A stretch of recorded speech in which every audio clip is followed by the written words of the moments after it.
اعوذ باللہ من الشیطان الرجیم، بسم اللہ الرحمن الرحیم۔ جادو معلوم کرنے کا طریقہ ہم آپ کو بتا رہے ہیں۔ آگے بھی ایک دفعہ ہم نے آپ کو بتایا تھا، آئیے یہ دوسرا طریقہ ہے صرف جادو کا، کہ آپ کو پتہ کس طرح چلے گا کہ اس پر جادو ہے۔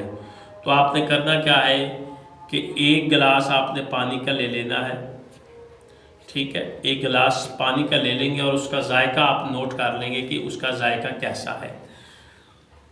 پھر آپ نے اس کا ذائقہ چکھ کے پھر آپ نے سورہ فاتحہ کو 7 مرتبہ پڑھنا ہے، سورۃ کافرون کو آپ نے 7 مرتبہ پڑھنا ہے، سورۃ اخلاص کو آپ نے 7 مرتبہ پڑھنا ہے، سورۃ فلق کو آپ نے 7 مرتبہ پڑھنا ہے، اور سورۃ ناس کو آپ نے 7 مرتبہ پڑھنا ہے، اور پھر اس کو پڑھ کر پانی پر دم کر دینا ہے، اور پھر آپ نے پانی کا ذائقہ چکھنا ہے۔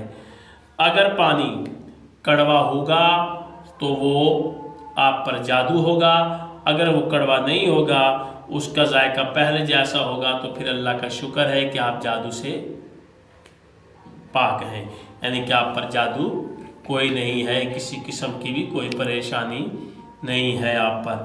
یعنی کہ یہ عمل کریں گے تو آپ کو پتہ چل جائے گا کہ آپ پر جادو ہے کہ نہیں۔ یہ عمل کریں، جس کسی کو شک ہو کہ ہم پر جادو ہے یا ہمارے گھر پر جادو ہے تو یہ عمل کرے، انشاءاللہ اس کو ضرور اس عمل کرنے سے کامیابی ملے گی۔ یہ عمل کریں، اللہ آپ کو کامیابی دے گا۔ اللہ حافظ۔